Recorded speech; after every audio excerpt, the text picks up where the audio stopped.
Hey, what's up, guys? Boxing with B. So let's talk about this weekend. Let's just jump straight for the main event. So the main event, Cuadras versus Rodriguez. We had talked about this before. It was one of those last-minute call-ups because Bam Rodriguez was actually supposed to fight undercard for that main event. But we know Sorong Bisai got sick. He was out.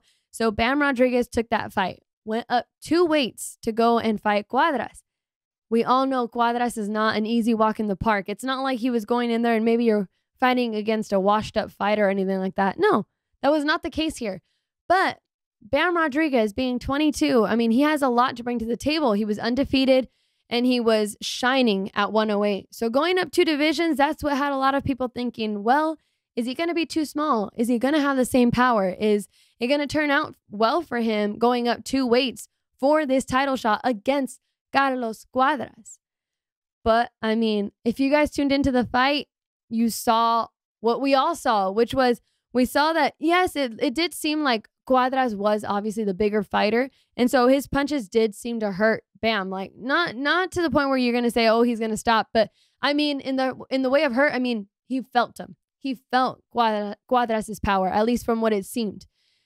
Then you see Bam and just completely show that he can also belong in this division of 115 as he dropped Cuadras. So not only did he go out there and, show his footwork, show that he was in there, he was willing to go toe-to-toe and stay in front of Cuadras, but he dropped Cuadras, which Cuadras being the bigger fighter, a lot of reporters were actually saying he's too small. I don't think he's going to last against Cuadras. I got Cuadras by TKO. I got Cuadras by decision.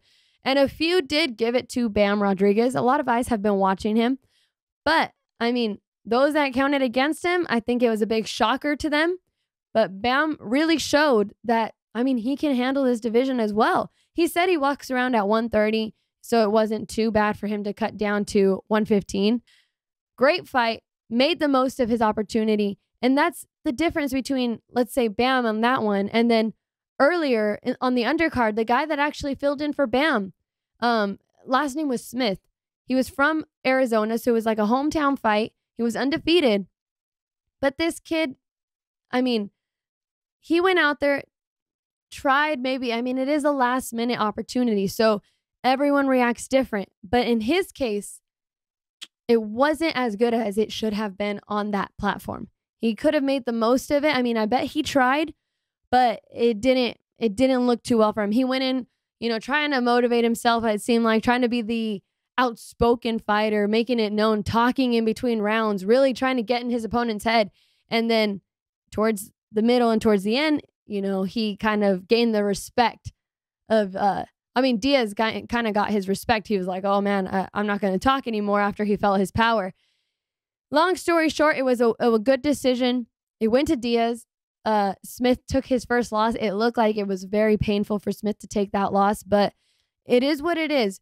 In boxing, everyone knows that opportunity can come at last minute. Hey, this fighter got sick. We need you to take this fight. For Bam, it was a little bit different. He was already training to be on that card. So yes, he was training to fight at, I think it was 112, but still he was training to fight that same night. But moving up against Carlos Cuadras it's not something to just wipe away and be like, oh, well, he was already training. It's like, yes, he was already training, but main event on that platform against a well-known veteran that, he had that loss to Estrada, like we mentioned before, if you tuned into the last video. But at the same time, just because he took that loss and touched the canvas, you still cannot count Cuadras out. It would be, I don't know, you just shouldn't do it.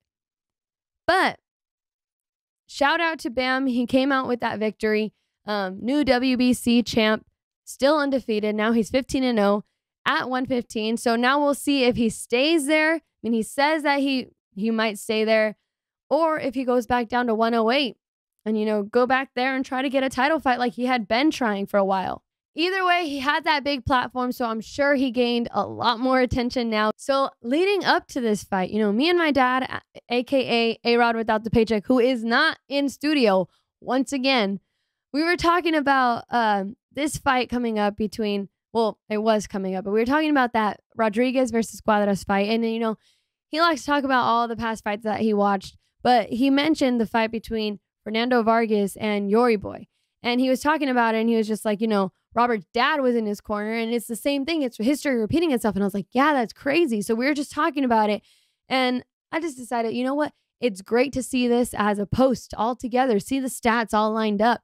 And it's once you see it on paper, or not on paper, but you see a graphic and you see, man, 21. Fernando Vargas was 21. Then you have Bam, 22. I mean, if this was not even that long ago, like maybe a month ago, he would have been 21. It's crazy. It's so close. And then the trainers are still in the same family. It's Eduardo's son, Robert now. So I don't know. It's just crazy how history repeats itself. So, you know, I made that graphic, posted it up because I thought it was just so awesome to see. It's just awesome to see this history come to life.